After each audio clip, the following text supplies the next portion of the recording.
Olá, meu nome é Juliana Dreyfus, sou psicóloga, neuropsicóloga, parceira do programa PHNL e diretora do Grupo Ken.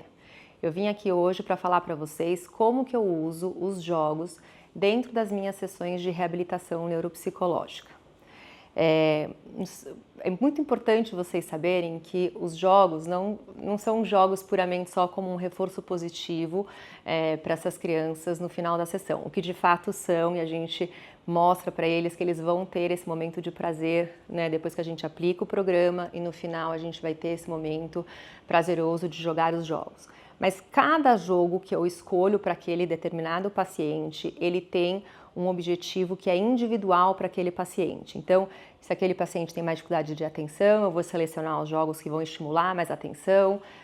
Se o paciente eu preciso estimular mais a parte da memória, então tem os jogos que são mais direcionados para a memória, tem os jogos que são mais direcionados para processamento visual, praxia, a parte de linguagem, enfim. Então, tem um motivo do porquê que eu vou jogar aquele jogo com aquele paciente, pensando então na dificuldade maior daquele paciente. Existe uma outra coisa que é importante vocês saberem, a forma como eu jogo. Então, eu posso pegar o mesmo material e se eu jogar de um jeito eu estou estimulando mais a atenção, se eu aplicar esse jogo com aquele paciente de outro jeito, eu posso estar cobrando mais a memória dele, ou a parte mais de organização, ou a parte mais de controle inibitório. Então, eu tenho como usar também o mesmo material, o mesmo jogo, e aplicar, usar de uma forma diferente, né? Brincar, jogar com ele de uma forma diferente, onde eu vou estar estimulando mais uma área que é a área que eu quero, tá? Além disso, o que é importante vocês saberem? A gente pode usar no meio da aplicação do programa, então do programa PHNL, entre um exercício e o outro, às vezes a gente coloca esses jogos, às vezes de uma forma reforçadora e às vezes para intensificar a união, onde ali a gente está a estimulação do sensório motor com a aplicação daquele exercício do protocolo, com a intensificação de um jogo cognitivo, onde então o nível de exigência daquele exercício vai ficar muito maior a partir do momento que eu ponho junto uma demanda cognitiva através dos jogos, tá? Ou a gente faz isso depois, os 20 minutos, com os jogos específicos para estimular as áreas que eu quero. Vou mostrar para vocês alguns exemplos de jogos. Como que eu uso esses jogos como que eu uso esses jogos dentro do programa, tá? Então, por exemplo, num dos exercícios ali que a gente tem, que se chama lagarta, tá? Então, durante a atividade, o paciente ele tem que fazer uma movimentação com as pernas, onde ele estica e dobra, ele está sentado no chão, numa postura ereta, e ele tem que ir andando para frente e para trás, sentado, dobrando e esticando a perna, tá? Então, durante esse exercício que ele tem que ir fazendo, eu posso ir trabalhando com ele a estimulação, por exemplo, de fluência verbal, que é uma das funções que estão embaixo do nosso guarda-chuva de função executiva. Então, eu peço, por exemplo, sei lá, para o paciente olhar para essa carta e ele tem que ir falando rápido para mim tudo que ele acha que tem a ver com o tema dessa carta. E aí a gente pede para ele ir fazendo isso rapidamente, e eu peço para ele ir falando isso rapidamente, para ir trabalhando essa parte de fluência verbal, de velocidade de processamento. O paciente não pode parar de fazer o exercício motor, então, enquanto ele está pensando, a gente pede para ele continuar fazendo o exercício, até para também trabalhando essa questão da atenção dividida, né? Então, eu consegui pensar e fazer uma atividade motora simultaneamente, né? Se a gente for transpor isso para a vida de um paciente, na escola, por exemplo, ele conseguir prestar atenção no professor e fazer anotações ao mesmo tempo. Então, a gente tem que desenvolver essa habilidade, né? Que isso é difícil. Muitas vezes até minha filha fala, se eu presto atenção no professor, eu não consigo anotar. Então, essa é uma habilidade que a gente tem que desenvolver neles. Então, esse exercício, por exemplo, a gente pede para eles não pararem de fazer o exercício motor que está no programa e ir fazendo a evocação rápida, por exemplo, do que tem a ver né, nesse tema que está aqui. Ou, por exemplo, o paciente também está fazendo uma outra atividade, como, por exemplo, da centopeia. enfim, ele tem que ir achando rápido o que tem em comum aqui na carta. Então, trabalha a atenção, trabalha também essa parte de evocação, porque eu peço que ele fale, né? Ele não pode apontar. Então, tem essa parte de nomeação, de linguagem, né? E ele tem que achar a figura igual, conforme ele vai fazendo o exercício motor, né? Então, é um jogo que, lógico, eu posso jogar sozinho, ali com o paciente sentar dentro do programa, mas dentro do programa isso transforma os exercícios, né, do programa PHNL em níveis de complexidade, né? Então, os exercícios ali eles começam em nível 1, nível 2, nível 3, então existem as complexidades do próprio exercício motor, que vai ficando mais difícil, e aí os níveis mais difíceis é quando a gente já está num nível motor mais complexo e a gente põe junto atividades cognitivas, tá? Então esse, por exemplo, é um outro exemplo. Ou, por exemplo, o paciente está fazendo, sei lá, um outro exercício que a gente tem que chama gato.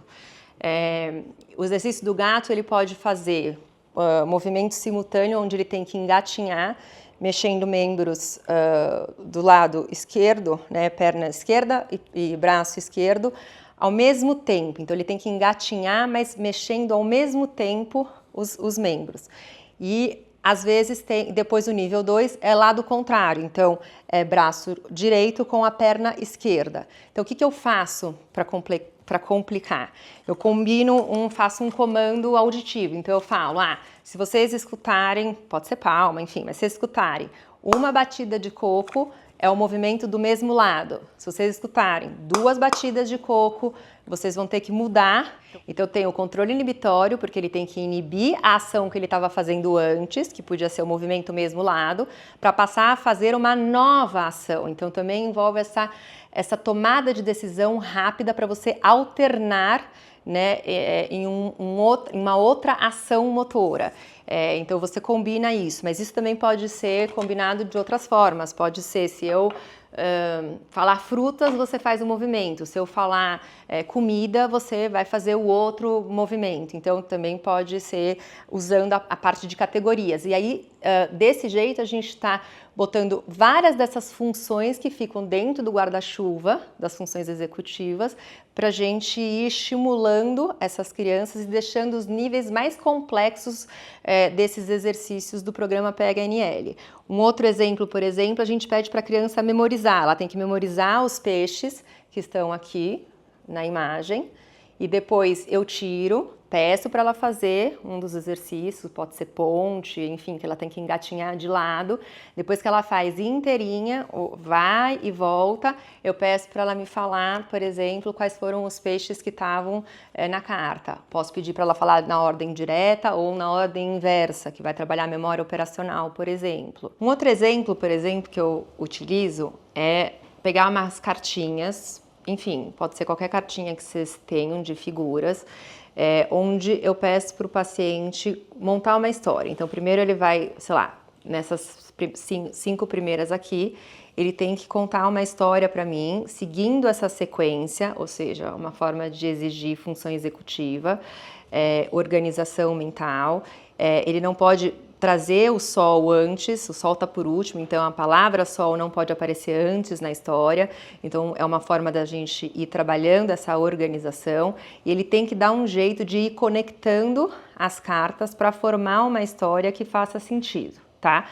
Então aqui é um treino, né, de linguagem com função executiva. Então depois que ele monta essa história, eu peço para montar a segunda história, então eu trago novas cartinhas, a gente vê o nível de dificuldade do paciente, se eu tenho que começar com 4 cartas, 5, se pode ser mais, lembrando sempre que a reabilitação neuropsicológica, o paciente tem que conseguir fazer assim, né? Não pode ser uma coisa impossível para ele, porque senão a gente não está reabilitando, né? Aquela ideia que eu sempre falo do pezinho, eu preciso conseguir levantar o peso para existir uma reabilitação. Então vocês vão ter que sentir a quantidade que seu paciente dá conta de cartinhas.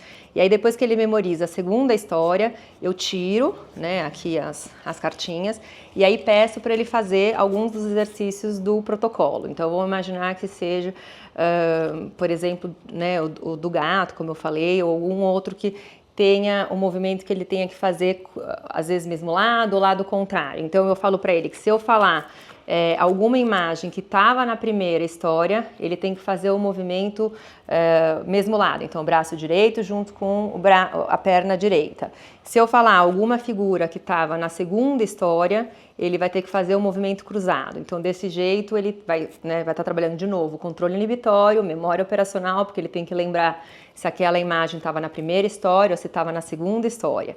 E depois que ele termina de fazer aquele determinado exercício, eu peço para ele me contar a história novamente.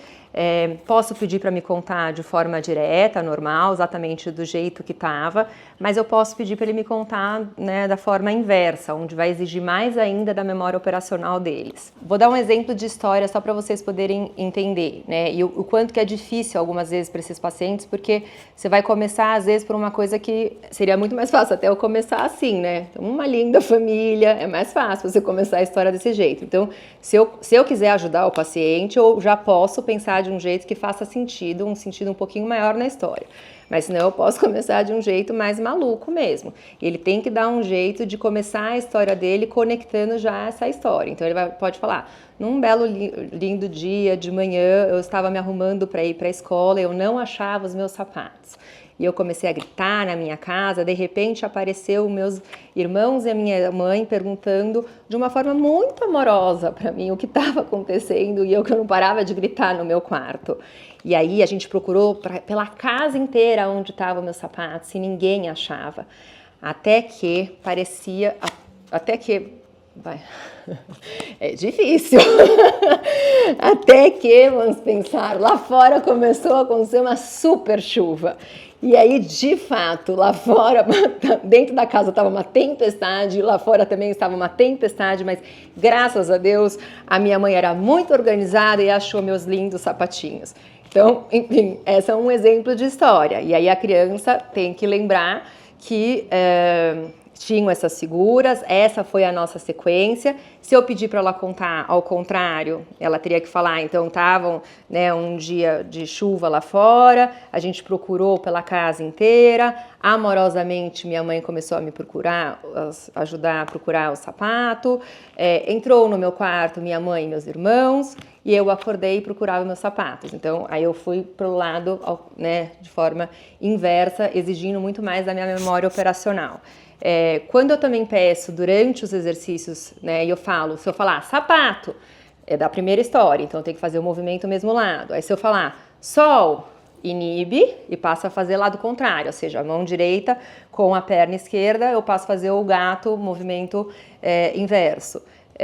O que às vezes eu também faço para dificultar é se dentro da história o paciente às vezes coloca muitas informações a mais, eu falo para ele que a gente vai tentando direcionar que essas são as confabulações, as dificuldades que o paciente tem, que vai perdendo o foco da história, né? Eles começam a colocar que aparece uma vaca, que apareceu, sei lá quem, então eles começam a fugir muito da história. Então a gente tem que tentar trazer o paciente para cá para a gente poder ficar presa a essas figuras para depois eu conseguir usar dentro dos exercícios. É importante vocês saberem então que para montar as histórias, né, as imagens estão aqui. A gente precisa muitas vezes ajudar eles a fazerem esse link. É difícil essa passagem de uma carta para outra, né? Eles têm essa dificuldade.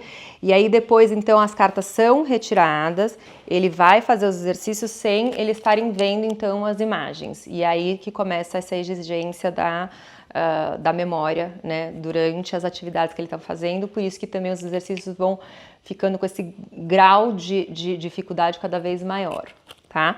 Um outro exemplo que às vezes também eu utilizo, sei lá, pode ser esses palitinhos, às vezes a gente tem outros jogos que tem pecinhas de madeiras coloridas, eu tenho às vezes umas cartinhas que elas já estão pintadas, de 6 cores diferentes, e eu gosto às vezes de pedir para o paciente então memorizar.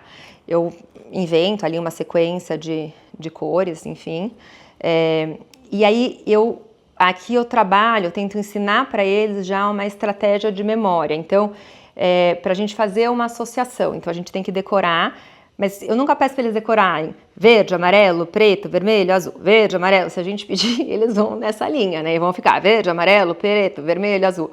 Então eu peço para eles também contarem uma história aqui, só que fazendo uma associação dessa cor com algo que existe na nossa vida. Então, sei lá, eu acordei de manhã e fui passear lá fora da minha casa, andando em cima da minha grama bem verdinha.